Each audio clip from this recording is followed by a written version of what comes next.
Nigeria has taken another IMF loan, this time for $2.5 billion, bringing Nigeria's total debt obligations to over $110 billion.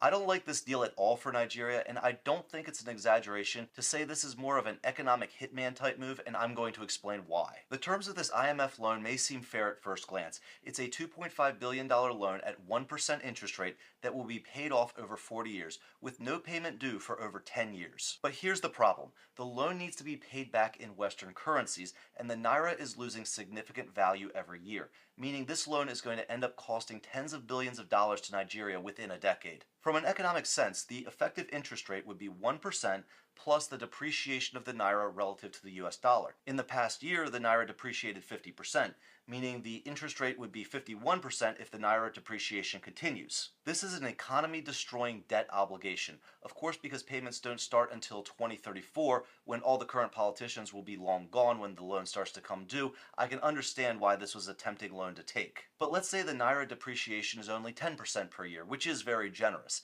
Even in this best-case scenario, that means by 2034, the principal in this loan will effectively grow from $2.5 billion to $7 billion.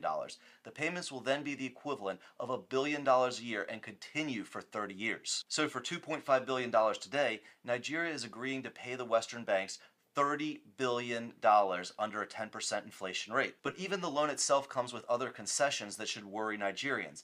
Nigeria will have to keep a large portion of this money as foreign reserves, so they can't even spend much of it. They also need to end subsidies on oil, which will hurt their economy, and they will need to enact reforms which will make it easier for Western banks to compete with the domestic Nigerian banks. I understand that in many ways the current administration inherited these problems. However, the terms of this IMF loan will contribute to long-term insolvency.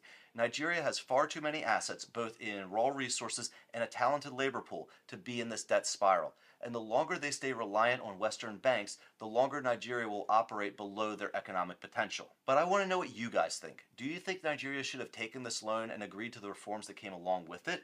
Or should Nigeria have taken the more difficult path of breaking away from IMF loans? Let me know in the comments below. And as always, if this video brought value to you, give me a like and a follow. That really helps out my channel, and I'll see you guys on the next video.